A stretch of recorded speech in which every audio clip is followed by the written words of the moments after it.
Welcome back to the news at 10. The Edo State Universal Basic Education Board has graduated 7,000 teachers and head teachers in 612 public schools in the state through its Basic Education Sector Transformation Program, EduBest.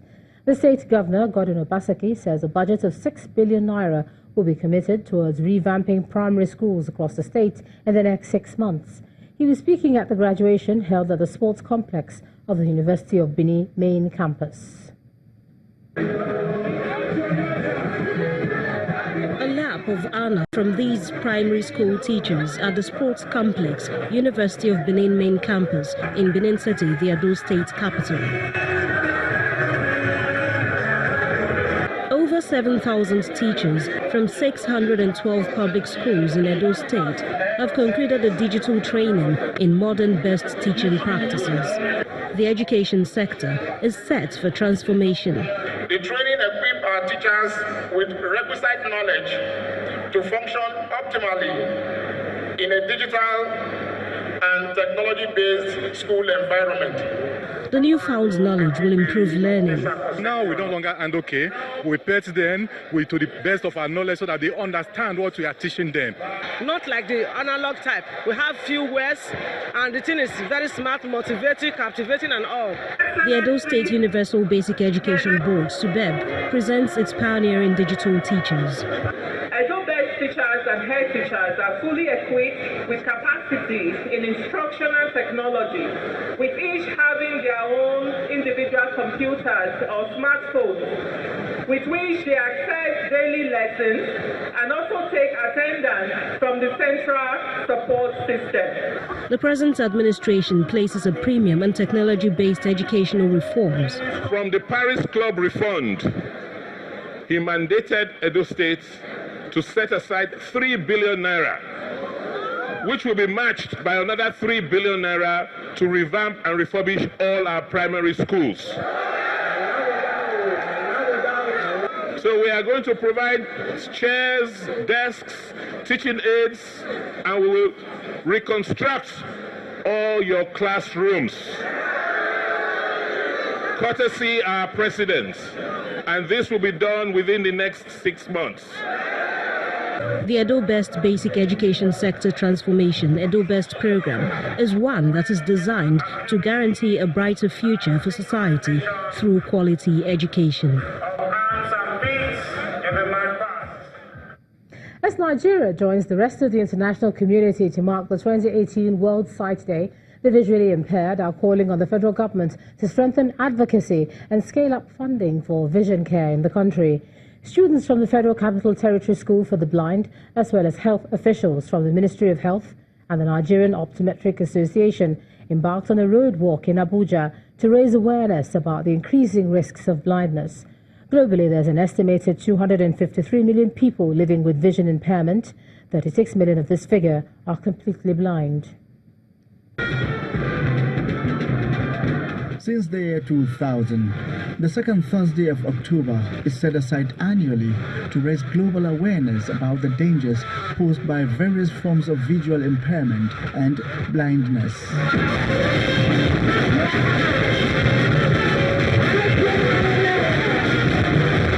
Cataract, glaucoma and myopia are some of the leading causes of blindness around the world. This year, officials from the Ministry of Health, students from special schools for the blind, as well as Nigerian Optometrics Associations are embarking on this road work in Abuja to stress the importance of regular eye checks to reduce the number of visually impaired people in the society. Studies have shown that myopia is one of the defining public health issues that is affecting children now globally.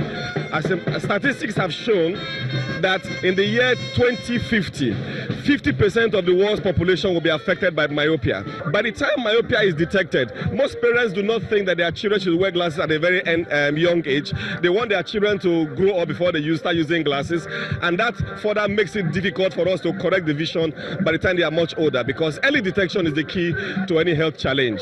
Apart from the road walk, the occasion affords students from the School for the Blind in Abuja and some officials from the institution to highlight some of their challenges, calling on the government to scale up funding for such schools. The challenges we are facing is that we don't have enough computer in our school, and we need them, and we need braille machines so that we can use them to write, and typewriter. That is what we need. So I want government to help us. If you are giving 1 million to a regular school, that amount will be times 3 for a visually impaired school.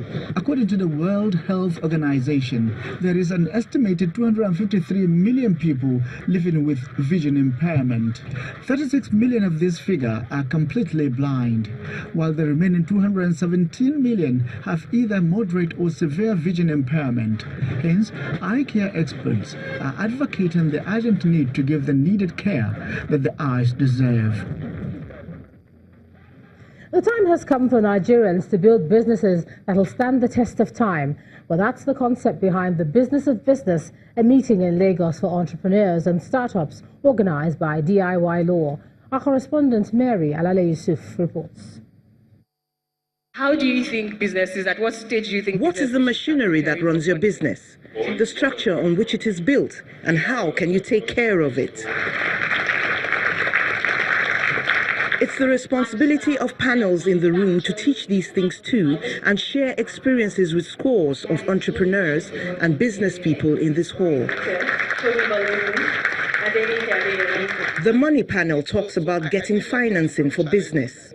Entrepreneurs don't know how many of them are competing for limited resources, and therefore they don't really understand the importance of putting their best foot forward. I don't think for grants you necessarily have to do anything special to be ready. Your business has to just be solving a problem. What you need money for, is it actually money, or you can get support in other forms that is not money? So when we're thinking of looking for money, it's not just in cash. It can be technical advice, it can be resource.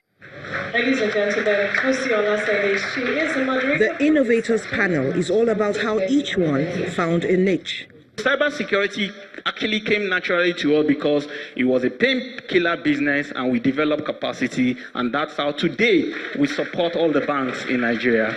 I have a very good knowledge of software and how to use software to run your business properly. So when I went on Instagram, what I did was to find out what times are my customers really active, what kind of products really move, and what kind of price works for them. The panel of the Titans gives wisdom for living.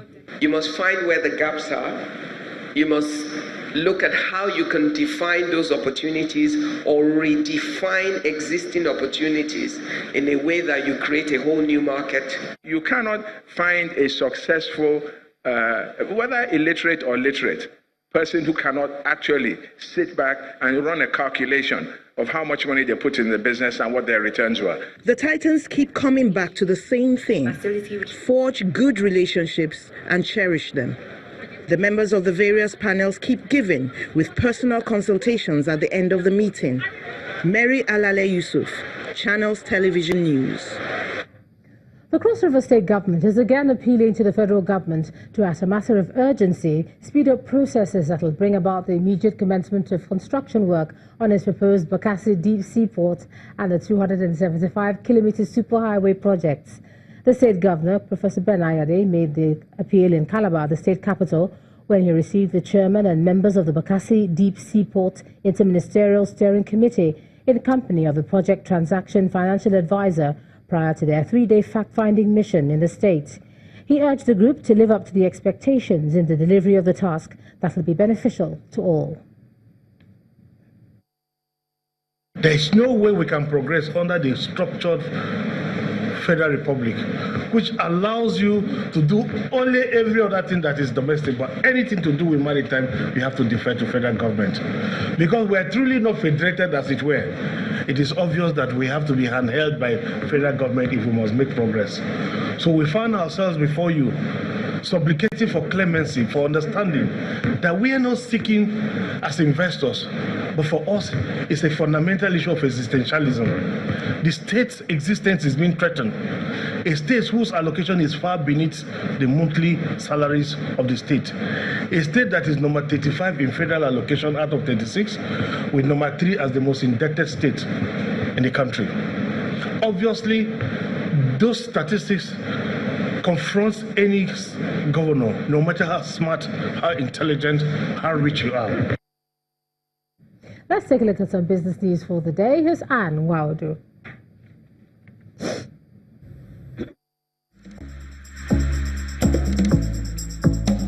You First. First Bank.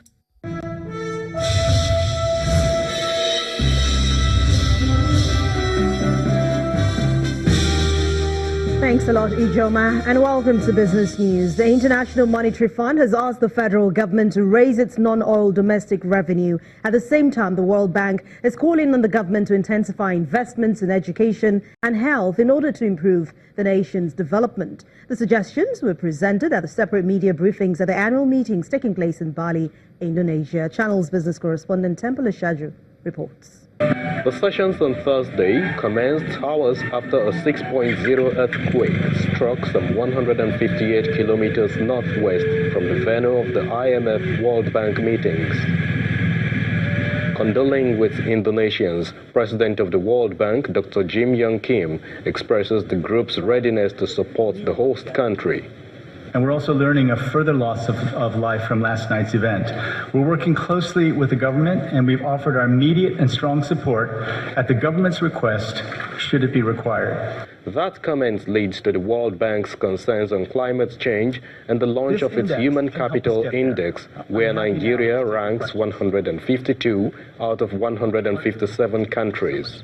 The message here is that heads of state and ministers of finance have to take responsibility. There's so much waiting for the grants to come. You know, we'll wait, and the activists will help us, and they'll tell the donors, we need more money, we need more money. And what's happened is in many African countries, if they don't receive grant-based financing, they just simply don't spend on health and education. Worried about global trade tensions and the public debts currently at an all-time high, the IMF, through its managing director, Ms. Christine Lagarde, tells world leaders to de-escalate. If these tensions were to escalate, the global economy would take a significant hit. On her advice to Nigeria's new finance minister, Ms. Lagarde narrows down on domestic revenue mobilization. Domestic revenue mobilization is 5% of GDP in Nigeria, and that is just way too low relative to where Nigeria should be in order to address the issues of health, education, proper social spending on the people, and particularly the young people of Nigeria. The basis of this message is from the IMF and the World Bank to member nations attending this meeting is that there's no excuse for a social protection program without interference in taxation. A major takeaway for delegates attending this meeting here in Bali, Indonesia. Temple Ashaju, Channels Television News. And still in Bali, Indonesia, the Minister of Budget and National Planning, Senator Udoma, says that Nigeria's economy is moving in the right direction with the implementation of the Economic Recovery and Growth Plan. At the ongoing World Bank and IMF annual meeting, Mr. Udoma listed the results of the growth plan, which includes lower inflation rate, more stable foreign exchange market, an increase of external reserves from $27 billion in 2016 to $43.9 billion in this month. The minister says that he is very confident that the country's growth forecast of 2.1% by the end of this year will be realized, despite the lower 1.9% projection by the IMF. Renewed bargain hunting for high-valued stocks on the consumer goods counter lifted the domestic stock market at the close of trading today. Let's join Tosin Adeshina for the details.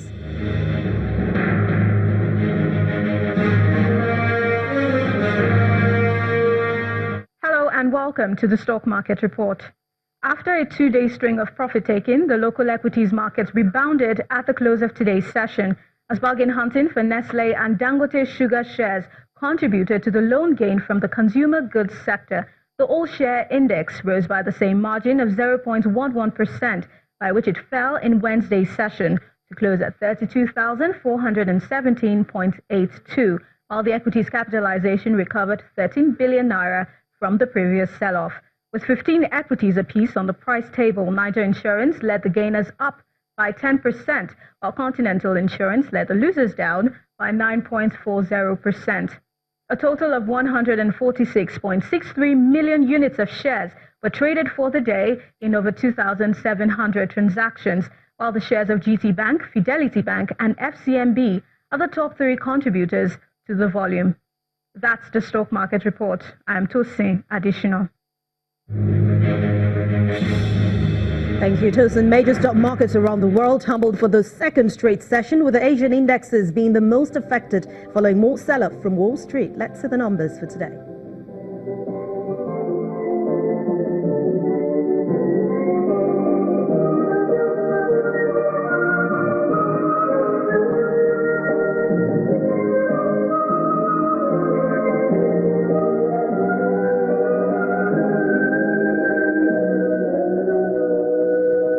Thank you for watching Business News Tonight. I'm Anne Nwawadu. It's back to you, Joma.